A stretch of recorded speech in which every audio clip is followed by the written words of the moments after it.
I'm a dairy farmer just up the road from Dave, about in a straight line, probably about 5 or 6 kilometres closer to the mountain. So lots more rainfall, a bit colder, a bit wetter. But yeah, similar soil types, but without an iron pan under my farm. Dave will have an iron pan under his farm down at that level. But we seem to miss that. There's not a stone on the farm.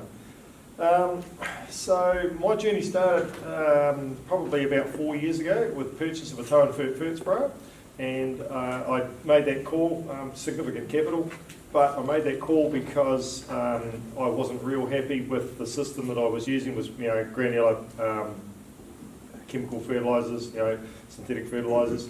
There were 3 outfits that were getting quite wealthy out of my farm system. One of them was a fert company, one of them was a feed company, and one of them was a pharmaceutical company, and the other was finances, banks. By the time that all sucked on the sand, there wasn't a lot left for me. So that's okay.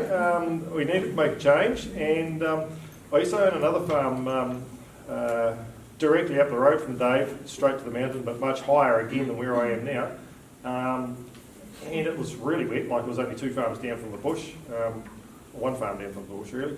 And in the springtime, too wet and too cold to put granular urea on. So an outfit here in Taranaki developed a system where they used called FPA, Brett Emily, with these helicopters, fine particle application. They used to grind up urea and potash and stuff, and they would turn it into a slurry with some water and spray it onto the chopper. Fantastic results, unbelievable. Okay, so it was foliar fed. You could get around a place when you couldn't get around with a truck or a tractor, and the results were fantastic. So therefore I learned through observation that, and some trials by just putting ground sheets down, so we had trial patches that hadn't been affected, that the system worked. Foliar spray and fertiliser works. I knew that from that. I did that for about 5 years, and then eventually I sold that farm and moved on to other things. And it was all cool. We went back to a conventional thing for a few years, but niggling in the back of my mind was, there's got to be a better way of doing this. And I ran into a contractor down the South Island that was doing it, and had a good yarn to him on the telephone while I was down there. I was farming in Southland as part of my dairy journey. And so I ended up with this machine, got stuck real seriously and really quickly into putting lots of stuff through that machine. Typical for me is lime, lots of lime flour, okay, molasses. We're still using some synthetic urea and some potash. We're quite high altitude, so we need potash, or we consider we need potash. Maybe that can be proven otherwise, but we consider we still need potash at our altitude with our rainfall, on 2.5 metres of rain, or thereabouts. And into the things like the natural things like the humates, the fish, the seaweed, lots of animal health type things, such as the cobalt and selenium. Those are just trace elements we always seem to need for animal health. It's just easy to apply with this machine.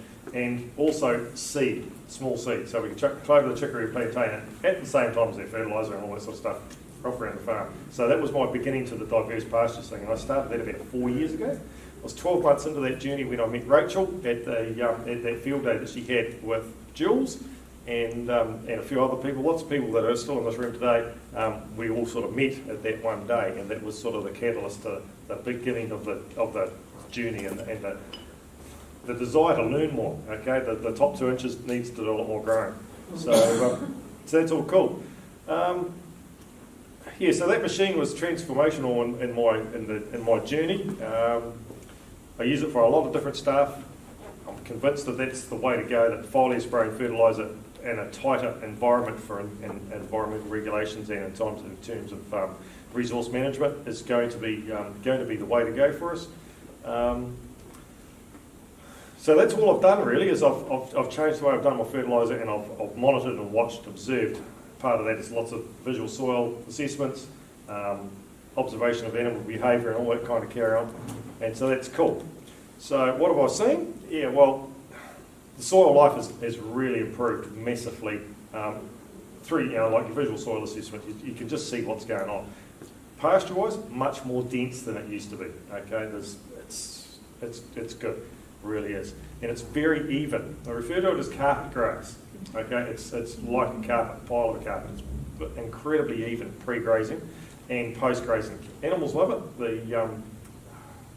palatability of the stuff seems to have improved, you know, and it's, yeah, the cows are very content, but I've grazed down to a low level every time, which is contrary to what we're trying to achieve with the regenerative farming.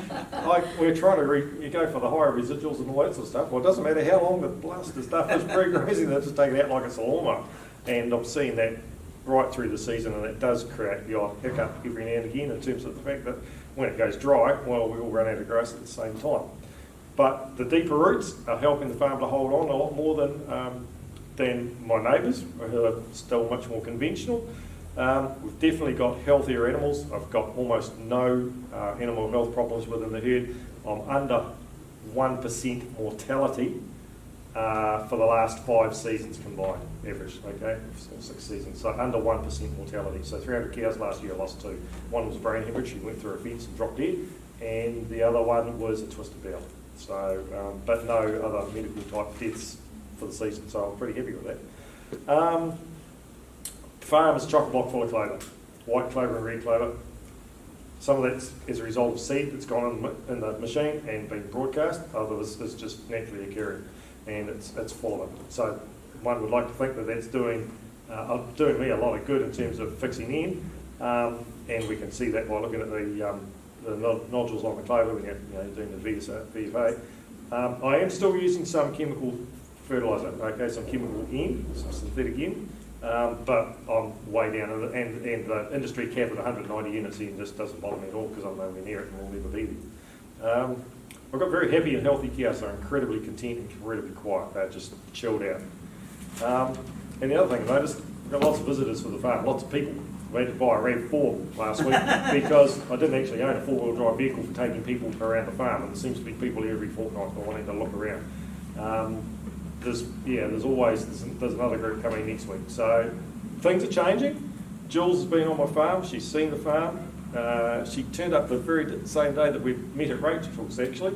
And the first thing we did was walk into the house back beside the cow shed and did a bricks test on the grass, and it was a double digit. And that's great. Look at that. So some of it's working. And Jules was able to teach me to monitor the changes I'm making and the things that I'm doing. First thing you do, I'll go out a couple of 3 days later or a week later and do a bricks test on it. If you've changed something by applying your fish or your humates or your seaweed or whatever you've done, it'll sharpen the bricks. You know, and use a standard sort of a time of day. If it's a real dull, cloudy day, bricks will be down. It's just the way it is, photosynthesis. But bricks levels are rising. I do a lot of herbicide tests with my feed company. I do still feed a bit of stuff in the shed because it's a real great way of managing high protein grass with starch, okay, to make cows go better. Cows need starch and inputs as part of their digestion when you're feeding lots of protein in from a green grass. So I'm still using a feed company for that. So it's brought in inputs, but I'm happy in that. I'm very happy and very comfortable in that space. And so we're doing soil testing, the whole soil food web thing with Cheryl, and carbon testing. So I've got 2 years of historical data. Those results have been taken at about 300 to 700 millimetres of depth, and they've gone to Brookside in the States, and I've got 2 years of historical data. We're trying to build a picture of carbon sequestration, and because we're going to get clobbered with a big stick, we as farmers are going to get clobbered for losing carbon, and we don't want to be in that space. And for sure, at the moment, we can't claim carbon credits, but we need to believe, or need to teach the scientists that we're not, or teach the scientists, teach the parliamentarians, the government officials down there in Wellington, the shiny suits, that we're not wrecking our environment by being farmers. Because I still believe that being a farmer is the most noble of all the jobs on the planet. We feed people. You can't eat your cell phone.